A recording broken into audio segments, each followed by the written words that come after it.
Good morning! Ang topic natin ngayon ay kung paano gumawa ng Trust Wallet.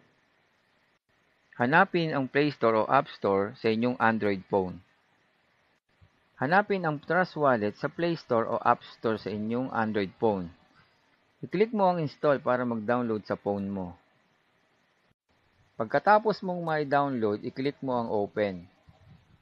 I-click mo ang create a new wallet. Lagyan ng check ang maliit na box. Pagka-check mo sa box, i-click mo ang continue.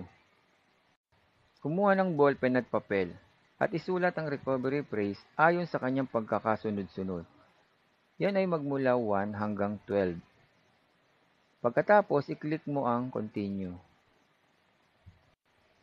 I-click mo ang recovery phrase isa-isa ayon sa kanyang pagkakasunod-sunod magmula 1 hanggang 12. Kailangan tama ang pagkakasunod-sunod para lumabas ang well done. Kapag lumabas na ang well done, i-click mo na ang done.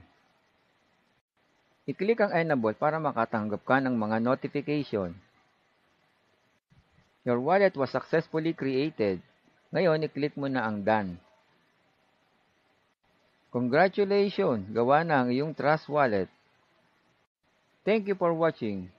Don't forget to subscribe.